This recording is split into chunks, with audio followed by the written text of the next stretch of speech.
আজকের গল্প পুরাতন। কাহিনী গজেন্দ্র কুমার মিত্র।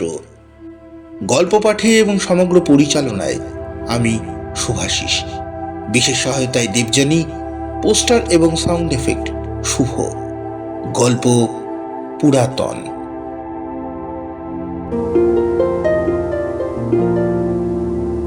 বছর 5 পূর্বের কথা। তখন সবে হাকিমি চাকরিতে ঢুকিয়াছি। এদেশ ওদেশ ছুটাছুটি করতে করতে প্রাণান্ত হইয়া যাইতেছি। হাকিমিতে জবাব দিয়া ব্যারিস্টারি পড়িতে বিলাত যাইব, কিংবা স্কুল মাস্টারির জন্য দরখাস্ত করিব, অথবা রামকৃষ্ণ মিশনে নাম লিখাইব। এমনি যাহা হয় একটি ভয়ঙ্কর কিছু করিব বলিয়া প্রত্যহ স্ত্রীকে ভয় দেখাইতেছি। সেই সময়কার কথাটা আজ সহসা মনে পড়িয়া গেল। সেও মাস 3 জন্য একটা মফস্বল শহরে গিয়া হাকিমি করিতে, মাত্র 3 মাসের জন্য বলিয়া বাড়ি ওনাদের লইয়া যাইতে পারি নাই। মনটা সুতরাং খারাপই ছিল। তাহার ওপর প্রথম দিনটাতে এই পেশকার বাবু যখন ছুটির দরখাস্ত লইয়া হাজির হইলেন, তখন বলাই বাহুল্য মনটা ঠিক কাহাকেও কিছু বকশিস করিবার জন্য উদার হইয়া উঠিল না। পেশকাররা শখ করিয়া সুস্থ শরীরে ছুটি নেয় এমন কখনো শুনি নাই। সুতরাং বিস্মিত হইয়া প্রশ্ন করিলাম, হঠাৎ আপনার ছুটি কি দরকার হয়ে উঠল? তাহলে আবার 1 মাস? পেশকার মাথা চুলকাইয়া কহিলেন, শরীরটা খারাপ, একটু চেঞ্জে যাব ভাবছি। তার বলিষ্ঠ শরীরের ওপর একবার চোখ বুলাইয়া লইয়া কহিলাম, সে না হয় মাস 3 পরেই নিতেন। নতুন হাকিম, আবার নতুন পেশকার, সরকারের কাজ চলে কি করে? পেশকার বাবু নত মুখে দাঁড়াইয়া রহিলেন, কথা কহিলেন না। বুঝিলাম ছুটির দরখাস্ত ফিরাইয়া লইতে প্রস্তুত নহেন। অপ্রসন্ন মুখে কহিলাম, যাক, দরখাস্ত ফরওয়ার্ড করে দেবো, এখন মুদ্রা আমি রেকমেন্ড করতে পারবো না। কিন্তু পেশকার সহসা হাত 2টা জোর করিয়া কহিলেন, হুজুর, তাহলে বড্ড অসুবিধা হবে, ছুটি আমার বিশেষ দরকার। আরও বিস্মিত হইলাম। ছুটির অর্থ পেশকারের লোকসান। সুতরাং খামোকা ছুটির জন্য এত ব্যাকুলতার প্রয়োজন আমি বুঝিতে পারিলাম না। একবার কহিলাম, বাড়িতে কি কারো অসুখ বিসুখ করছে? আছে। তিনি ঘাড় নাড়িয়া কহিলেন, আগে না, আমারই। তারপর কি যেন বিড়বিড় করিয়া কহিলেন, বোঝা গেল না। সেদিনকার মতো কথাটা ওইখানে চাপিয়া পড়িয়া গেল। দরখাস্তটা পাঠানোর সময় হইল না, আমার টেবিলের ওপর চাপা রহিল। কিন্তু সন্ধ্যার সময় বাংলোতে ফিরিয়া সবে খবরের কাগজটি লইয়া ইজি চেয়ারে বসিয়াছি। চাকর আসিয়া সংবাদ দিল, বাবু, একটি মেয়ে ছেলে আপনার সঙ্গে দেখা করিতে এসেছে। মেয়ে ছেলে? এই নির্বান্ধব দেশে? এখানে আবার কে আমার সহিত দেখা করতে আসিল? কহিলাম, কে জেনে আয় আগে। ভোলা কণ্ঠস্বর নামাইয়া কহিল, মালি বলছিল পেশকার বাবুর বউ। হ্যাঁ? কি সর্বনাশ, পেশকার বাবুর বউ! অগত্যা উঠিয়া বসিয়া কাগজ নামাইয়া রাখিলাম। একটু পরেই কপাল পর্যন্ত ঘোমটা টানিয়া একটি মধ্যবয়স্ক স্ত্রীলোক ঘরে প্রবেশ করিলে বুঝিলাম ইনি পেশকার বাবুর স্ত্রী। উজ্জ্বল শ্যামবর্ণ দেহ, বর্তমান কিছুটা স্থূল হলেও ইনি তন্নঙ্গী এবং রূপশ্রী ছিলেন, তাহা অনুমান করা যায়। আমি ঈষৎ বিব্রতভাবে তাহাকে একটা চেয়ার দেখাইয়া গিয়া বলিলাম, বসুন। তিনি কিন্তু বসিলেন না, নত মুখে দাঁড়াইয়া পরিচয় দিলেন, বাবা, আমি আপনার পেশকারের স্ত্রী। ও, তা আপনি এমন সময় কষ্ট করে এলেন কেন? ডেকে পাঠালে আমি যেতাম। অমনি জিভ কাটিয়া কহিলেন, তা কি পারি? আপনি হলেন আমাদের মনিব। আপনাকে ডেকে পাঠালে আমার অপরাধ হতো। আমার কাছে তার কি গোপন কথা থাকিতে পারে বুঝিতে না পারিয়া আরো বিস্মিত হইলাম। তিনি বোধ করি আমার বিস্ময় অনুমান করিয়া লজ্জিত কণ্ঠে কহিলেন, এমন কিছু নয়, ওর কাজের একটা কথা। উনি কি ছুটির দরখাস্ত করেছেন আজ? ও, তা হইলেও ইহাই তাহার গোপন কথা। ছুটির দরখাস্ত মঞ্জুর হয় না দেখিয়া স্ত্রী পাঠাইয়াছেন সুপারিশ করতে। ছি ছি ছি ছি! মনটা ভারী ছোট হইয়া গেল। রোগঞ্চিত করিয়া জবাব দিলাম, হ্যাঁ, করেছেন বটে। তিনি একটু ইতস্তত করিয়া পুনশ্চ প্রশ্ন করিলেন, আপনি কি নামঞ্জুর করেছেন? আমি জবাব দিয়া বলিলাম, মঞ্জুর করার মালিক আমি নই, তবে আমি সুপারিশ করব না স্থির করেছি। তিনি কিছুক্ষণ স্তব্ধ হয়ে নত মুখে দাঁড়াইয়া রহিয়া আবার কহিলেন, আমি ঠিক করে আমি ঠিক এই কথাই ভেবেছিলাম। অফিস থেকে ফিরে গিয়ে কত যে কাঠ হয়ে পড়ে রয়েছে, অফিস থেকে ফিরে গিয়ে যেরকম কাঠ হয়ে পড়ে রয়েছে বিছানায়, তাই দেখে আমি বুঝতে পারলাম। কৌতূহল আর সংবরণ করতে পারলাম না। বিব্রত হইয়াছিলাম বোধ হয়। একটু তিক্ত কণ্ঠেই বললাম, তাই ছুটিটা না নিলেই চলে না? এমন কি প্রয়োজন আপনাদের, যেন মনে হচ্ছে এর ওপরে আপনার মরণ বাচন নির্ভর করছে? তিনি আরো অপ্রতিভ হলেন। খানিকটা চুপ করিয়া ধীরে ধীরে কহিলেন, বাবা, আপনি আমার ছেলের বয়সী, কিন্তু তাহলেও লজ্জার কথা পরের কাছে বলা যায় না। প্রয়োজন আমার কিছু নেই, তবে এইটুকু জানি যে ছুটি না পেলে উনি চাকরি ছেড়ে দেবেন। এতগুলো বাচ্চা বাচ্চা নিয়ে একবারে উপোস করে মরতে হবে, এই কথাটা জানাতে এসেছিলাম আপনার কাছে। ও উন্মাদ, ওর কোনো বিবেচনা নেই তো। উন্মাদ? পেশকার বাবু? চোখের সামনে ভাসিয়া উঠিল তাহার শ্যামবর্ণ বর্তুলাকার দেহ, বিপুল টাক, ভীষণ গোঁফ, ছোট ছোট চোখ দুইটি সর্বদা মক্কেলের পকেটের দিকে নিবদ্ধ। সেই মানুষটি উন্মাদ? কহিলাম, আমি অবশ্য তাকে বেশিক্ষণ দেখিনি, কিন্তু তাকে তো উন্মাদ বলে মনে হয় না। তিনি অপ্রতিভ হইয়া কহিলেন, আমি সেভাবে উন্মাদ বলিনি। মানুষের নেশায় ঘা পড়লে তোর বিবেচনা থাকে না বাবা, তখন তো মানুষ উন্মাদ হয়ে যায়। কথাটা যেন ক্রমশ জটিলতর হইয়া পড়িতেছে। বিরক্ত হইয়া কহিলাম, আহ আপনার কথার হেয়ালি আমি কিছুই বুঝতে পারছি না। যদি পরিষ্কার করে বলেন তো বুঝতে পারবো। তো বলুন। তিনি আঁচলে চোখ মুছিয়া কহিলেন, বাবা, স্বামীর কলঙ্ক আমি বলতে পারবো না, তবে ওই নিবেদনটুকু শুধু জানিয়ে গেলুম, যেন ছেলে পুলে নিয়ে শুকিয়ে না মরি। এই বলিয়া তিনি উত্তরের অপেক্ষা মাত্র না করিয়া একটা নমস্কার করিয়া ঘর হইতে বাহির হইয়া গেলেন। কিছুক্ষণ আর কাগজ পড়া হইল না। প্রায় বৃদ্ধ অর্থলোলুপ পেশকারের কি এমন কলঙ্কের কথা থাকিতে পারে, যাহা স্ত্রী পরের কাছে মুখে আনিতে পারেন না? এবং যদি চরিত্র দোষ থাকেই, তার সহিত বিশেষ করিয়া ছুটি লইবার বা সম্পর্ক কি? কিছু বুঝিতে না পারিয়া মনটা কৌতূহল এবং অস্বস্তিতে পূর্ণ হইয়া রহিল। পরের দিন অফিসে গিয়া অবসর মতো পেশকারবাবুর ছুটির রেকর্ড খুলিয়া দেখিলাম। যে কয় বৎসরে তিনি এখানে আছেন, সেই কয় বৎসর এই সময়টায় তিনি ছুটি লইয়াছেন। কৌতূহল চাপিতে না পারিয়া দু একজনকে একটু ঘুরাইয়া ফিরাইয়া প্রশ্নও করিলাম, কিন্তু কোথাও সদুত্তর মিলিল না। ছুটির দরখাস্ত আর চাপা গেল না। যথাসময়ে রেকমেন্ড করিয়া পাঠাইয়া দিলাম এবং ছুটি মঞ্জুর হইয়া গেল। সংবাদ লইয়া জানিলাম, পেশকারবাবুর স্ত্রী পুত্র কন্যা এইখানেই আছে, শুধু তিনি নিজে দার্জিলিং চলিয়া গিয়েছেন। মনে মনে বিস্মিত হইলাম, পেশকারও দার্জিলিং যায় তাহলে? ইহার পর সুদীর্ঘ 5 বৎসর কাটিয়া গিয়াছে। বহু স্থানে খরচা হাকিমি করিয়া অবশেষে 1 বৎসর হইল পাকা হইয়াছে। বহু লোক, বহু স্থানের স্মৃতির মধ্যে পেশকারবাবু এবং তার স্ত্রীর কথাটা মনের মধ্যে কোথায় তলাইয়া গিয়াছে, একবারও মনে পড়ে না। কিন্তু সহসা সেদিন আবার সেই পেশকারবাবুর সহিত দেখা হইয়া গেল। কার্শিয়াং যাইব বলিয়া দার্জিলিং মেলে উঠিয়া বসিয়া আছি। সহসা দেখি ভদ্রলোক কুলির মাথায় বিছানাপত্র চাপাইয়া প্রত্যেক কামরাটির মধ্যে উৎসুকভাবে উকি মারিয়া দেখিতে দেখিতে প্ল্যাটফর্ম দিয়া আসিতেছেন। টাক এবং গোঁফ ঠিক তেমনই আছে, চেহারাও বিশেষ পরিবর্তন হয় নাই। সুতরাং দেখিয়াই চিনতে পারলাম। মনে পড়িয়া গেল তাহার প্রতি বৎসর দার্জিলিং বিহারের কথা। সময়টা সেই বৈশাখ মাস। তবে কি এইবার তাহার রহস্যটা উদ্ঘাটিত করতে পারব? উৎসাহের প্রাবল্যে তাড়াতাড়ি তাহার নাম ধরিয়া ডাকিলাম, কিন্তু তিনি মুখ তুলিয়া আমার সঙ্গে চোখাচোখি হওয়া সত্ত্বেও কোনো উৎসাহ দেখাইলেন না, বরং ঈষৎ বিরক্ত হইলেন। আমার গাড়ির সম্মুখ দিয়া চলিয়া যাইতে যাইতে শুধু বলিলেন, আসছি হুজুর। তবু ভালো যে হুজুরটুকু ভোলেন নাই। ইঞ্জিনের কাজ পর্যন্ত দেখিয়া তিনি অত্যন্ত হতাশ এবং বিবর্ণ মুখে ফিরিয়া আসিয়া আমার কাছে দাঁড়াইলেন। অভ্যস্তভাবে প্রশ্ন করিলেন, কেমন আছে হুজুর? কেমন আছেন হুজুর? ছেলেপুলে সব ভালো তো? কিন্তু তাহার মন এবং চক্ষু দুই দূরে প্ল্যাটফর্মের প্রবেশপথে নিবদ্ধ। সুতরাং সে কথার কোনো উত্তর না দিয়া প্রশ্ন করিলাম, কাউকে খুঁজছেন বুঝি?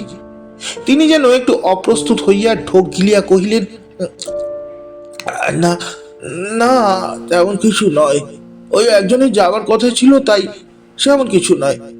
কিন্তু নির্মম ভাবে পুনশ্চ প্রশ্ন করিলাম, তাহলে উঠে পড়ুন না, বেশি বেশি দেরি করছেন কেন?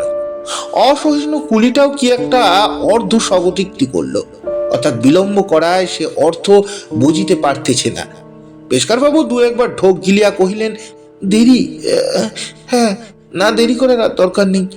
কিন্তু পরক্ষণেই কুলিকে বললেন, আরে আরে তা দেখ, মালগুলো বরং ওখানে নামিয়ে রাখ, আর মিনিট কতক, বেশি দেরি হবে না, বরং আমি তোকে পুষিয়ে দেবো ক্ষণ। কুলিটা প্ল্যাটফর্মের ওপর বাষ্প বিছানা নামাইতে নামাইতে কহিল, মেছি মেছি কেন দেরি করে দিলেন বাবু? এতক্ষণে আমার 3টে মোট ধরা হয়ে যেত। কে জানে কেন সেদিন মানুষটাকে বিধিবার প্রবল ইচ্ছা হইয়া উঠিয়াছিল। ঈষৎ বিদ্রুপের স্বরে কহিলাম, ও তিনি না এলে যাওয়া হবে না বুঝি? পেশকার বাবুর কালো মুখ নিমেষে বেগুনি হইয়া উঠিল। তিনি অপ্রতিভ হইয়া মিথ্যা কহিতে গেলেন, কিন্তু ভালোভাবে কহিতে পারিলেন না। বললেন, না না, বিশেষ বিশেষ কেউ নয়, যাব আমি, তবে বাড়ি থেকে একটা জিনিস নিয়ে যাওয়ার কথা আছে কিনা যদি খুঁজে না পায়। বাড়ি? আরো অপ্রস্তুত হইয়া কহিলেন, না, ওই বন্ধুর বাড়ি। ইতিমধ্যে ভিড় বাড়িয়া উঠিল। আমরা দুজনে প্ল্যাটফর্মের প্রবেশপথের দিকে চাহিয়া নিস্তব্ধভাবে বসিয়া আছি। তিনি বাহিরে মালের ওপর, আমি গাড়ির মধ্যে। আকস্মাৎ খানিকটা পরে পেশকারবাবুর মুখ উজ্জ্বল হইয়া উঠিল। তিনি তাড়াতাড়ি উঠিয়া পড়িয়া কুলিকে তাড়া দিয়া কহিলেন, এই ওট ওট ওট, মালতোল শিগগির মালতোল বাবা। তাহার পর আমার দিকে ফিরিয়া কহিলেন, না, কেউ এলো না, আমি তাহলে যাই হুজুর, পিছিয়ে আর অপেক্ষা করব না, ভিড় বাড়ছে, শেষে আর জায়গা পাবো না। তিনি দ্রুত একটা ইন্টার ক্লাস কামরার দিকে চলিয়া গেলেন, কিন্তু আমি তার ছলনায় ভুলিলাম না। গলা বাড়াইয়া যতটা দৃষ্টি যায় ততটা দেখিলাম তাহার প্ল্যাটফর্মটার মধ্যে, সমস্ত প্ল্যাটফর্মটার মধ্যে তখন মাত্র একটি স্ত্রীলোক আসিতেছে।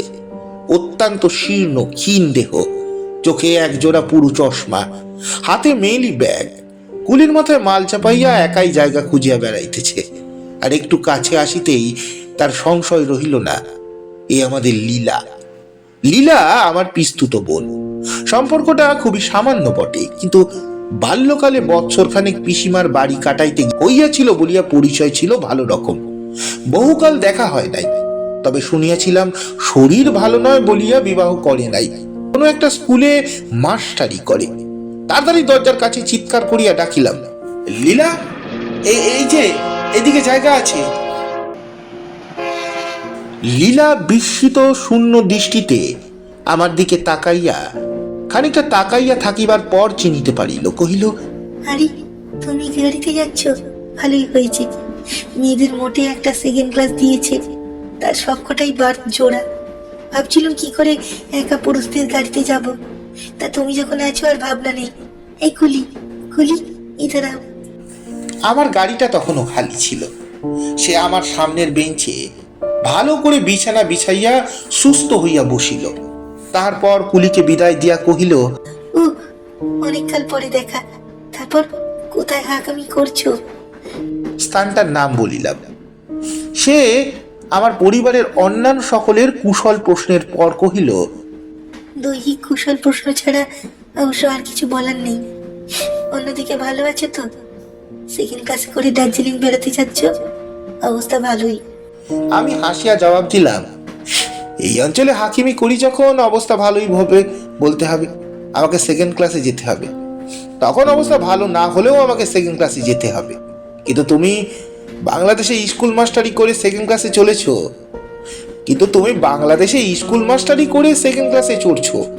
এইটাই আশ্চর্যের কথা। সে মুখ টিপিয়া হাসিয়া কহিল, তা বটে, তা বটে, তবে সেকেন্ড ক্লাসে চড়বার খরচটা আমাকে দিতে হয় না। এই যা, এই। হ্যাঁ, তার মানে? সে তেমনি রহস্যজনকভাবে জবাব দিল, তার মানে প্রত্যেক বছর এই সময় হলে কোনো এক অজানা ভক্ত আমায় 100 টাকা পাঠিয়ে দেয়। সে টাকায় শুধু কাতর মিনতি থাকে আমি যেন সমস্তরা কয়েকদিন দার্জিলিং কাটিয়ে আসি, নইলে আমার দেহ বেশি দিন টিকবে না। আর আমি যেন সেকেন্ড ক্লাসে যাই, নইলে ভিড়ে আমার বড্ড কষ্ট হবে। কথাটা শেষ করিয়া আমার বিস্ময়ে লক্ষ্য করিয়া সে নিঃশব্দে হাসিতে লাগিল। কিন্তু মুহূর্ত কয়েক পরে আমার চোখের সামনে সমস্ত ব্যাপারটা স্পষ্ট হয়ে গেল।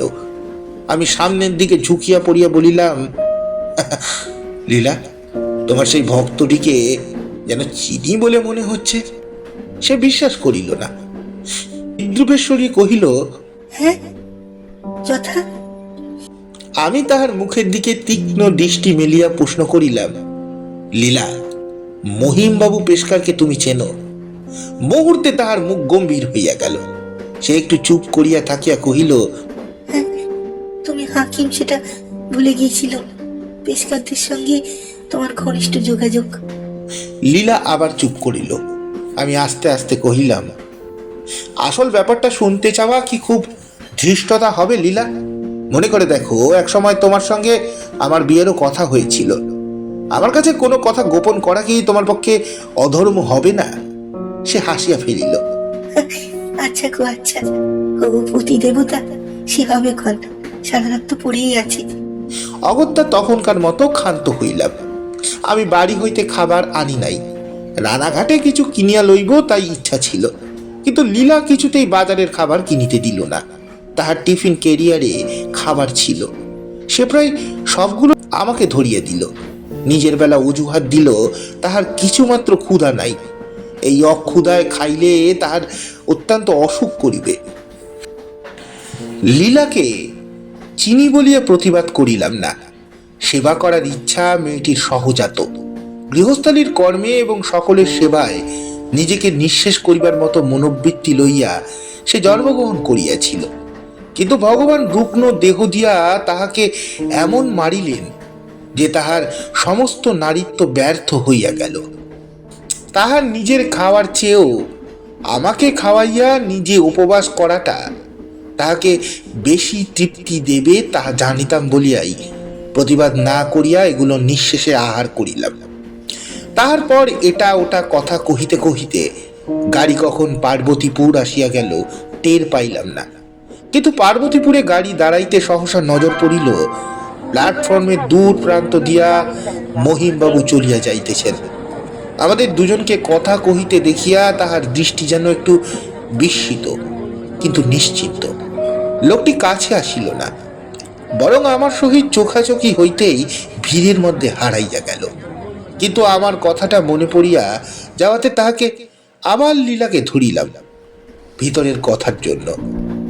সে আর এড়াইতে পারিল না। কিছুক্ষণ চুপ করিয়া থাকিয়া ধীরে ধীরে বলিতে শুরু করল তাহার বা তাহাদের রোমান্স। ঘটনাটা এই রূপে। সে অনেকদিন আগের কথা। তখন তুমি আমাদের বাড়িতে থাকো। তুমি লক্ষ্য করনি, কিন্তু মহিমবাবু তখন আমাদের ওই গলিটাতেই ভাড়া থাকতেন। আমার বয়স তখন 13, মহিমবাবুর 26-27, তোমার তখন কত, 15 তা হবে। মানুষটা তখন থেকেই ওই রকম দেখতে, মোটা, বেটে, কালো, মাথায় টাক। ঠিক ঠিক টাক টাক না পড়লেও চুল পাতলা হয়ে গেছিল। টাক কতটা পড়বে তা বোঝা যেত। নির্বিবাদী লোক, ঘাড় হেট করে কলি দিয়ে যাতায়াত করতেন। কখনো কারোর দিকে চোখ তুলে চাইতে দেখিনি, কিন্তু তবু আমাদের পাড়া শুদ্ধ মেয়েদের ঠাট্টা ঠাট্টা করার ওই একমাত্র পাত্র ছিল সে। দিনকাল বেচারি রান্না গোলার সময় চারিদিক থেকে বাক্যবান বর্ষিত হতো। তার উপর উপলক্ষ ছিল ওই চেহারা, তার ওই চেহারা। আমার বোনেরা, পাড়ার মেয়েরা সবাই ওই নিষ্ঠুর ব্যাপারে মেতে উঠত, কিন্তু আমি কখনো তাদের যোগ দিতাম না, বরং ওদের সাথে ঝগড়া করতুম। মানুষের চেহারা তো আর নিজের সৃষ্টি নয়। তা হোক, অহরাত্র তাকে আঘাত দেওয়া কি ঠিক?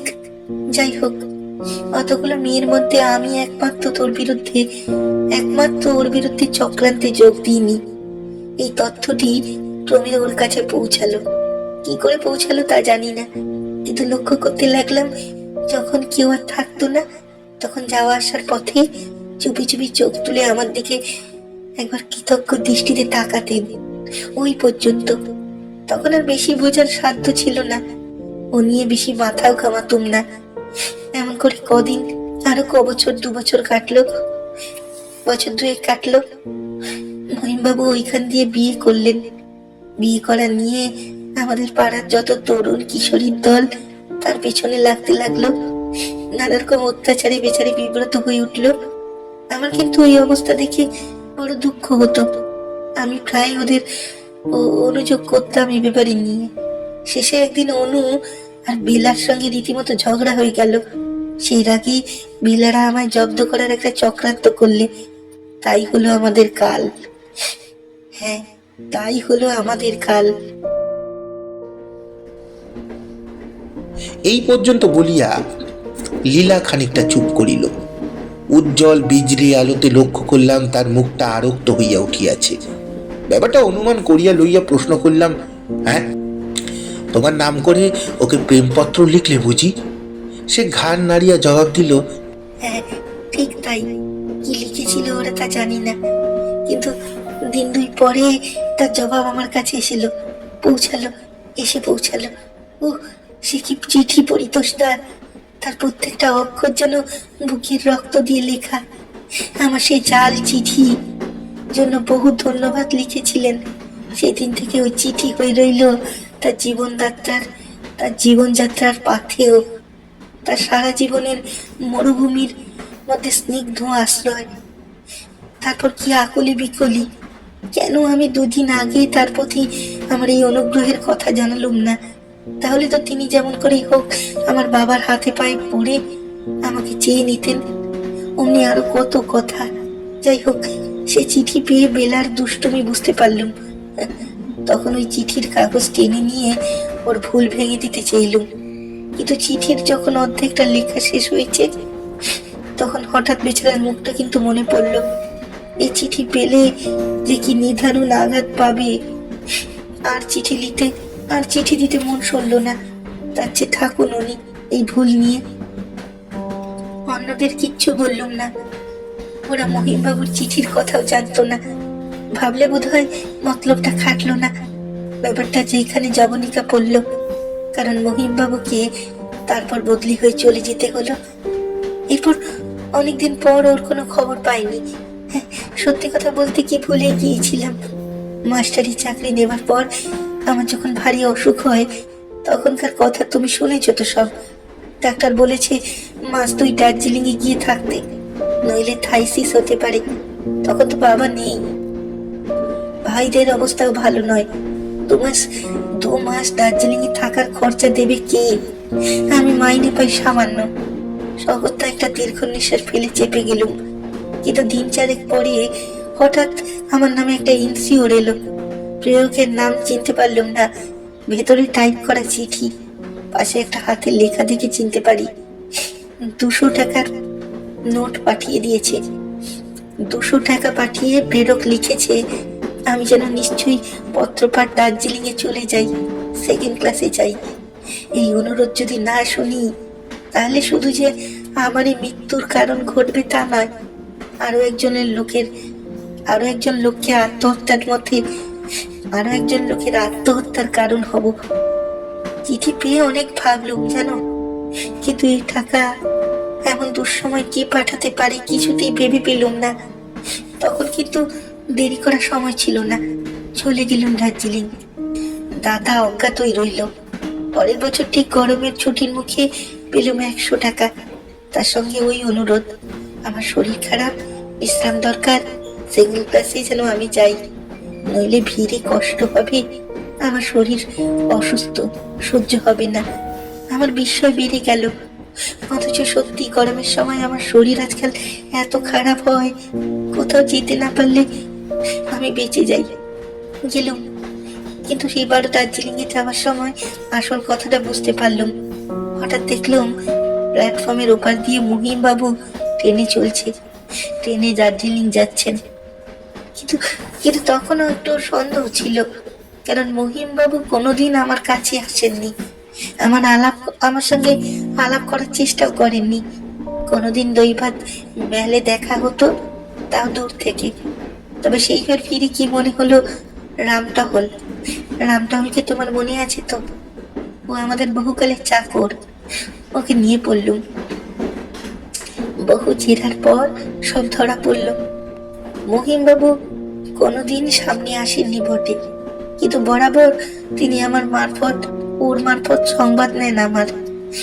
রামটহল বললে, তোমার অসুখের সময় বাবু আমাকে একতারা পোস্টকার্ড দিয়ে গিয়েছিল, রোজ চিঠি দিতে হতো। বুঝলুম আমার অসুখের জন্য এত মাথা ব্যথা কার। তখন মনে মনে নিঃশব্দে একবার অনু আর বেলাকে ধন্যবাদ দিলুম। তারপর থেকে প্রতি বছর অভিনয় চলে আসছে। ঠিক গরমের ছুটির মুখে টাকাটা পাই, যাবার দিন প্রতিবার দেখি চকচকে টাকাটা বহুদূর দিয়ে চলে যাচ্ছে। যাওয়ার সময় প্রতিবার দেখি ওই যে চকচকে টাকওয়ালা লোকটা বহু দূর দিয়ে চলে যাচ্ছে। দূর থেকে নিঃশব্দে পুজো করেই উনি খুশি। বিস্মিত হইয়া প্রশ্ন করলাম, তুমি জেনে শুনে টাকাটা নাও? সে শান্তভাবে চোখ মেলে কহিল, কেন নেব না? আমি যদি না নিতাম তাহলে ও বেচারা অবস্থা কি হতো ভেবে দেখেছ? আমার এই অভিনয়টুকুই তো ওর জীবনের সম্বল। তারপর কতকটা অন্যমনস্ক ভাবে সে কহিল, তাছাড়া আর বোধ হয় আমার ওর টাকাতে অধিকার জন্মে গেছে পরিতোষদা। আমার ওর টাকাতে অধিকার জন্মে গেছে পরিতোষদা। মনে হয় আমি আজ ওই কুৎসিত লোকটাকে ভালোবেসে ফেলেছি। সে চুপ করল। গাড়ি হু হু শব্দে নৈশ অন্ধকার ভেদ করে ছুটিয়া চলিল। লীলা ও আমি দুজনে কাহারও চোখে সে রাত্রে ঘুম আসলো না। সে জানলার মধ্য দিয়া দূর অন্ধকারের দিকে চাহিয়া চুপ করিয়া বসিয়া কি ভাবিতে লাগিল কে জানে। আমি ভাবিতে লাগিলাম তাহাদের কথা। একটি রুগ্ন মেয়ে এবং একটি কুৎসিত লোকের অপূর্ব প্রণয় উপাখ্যান।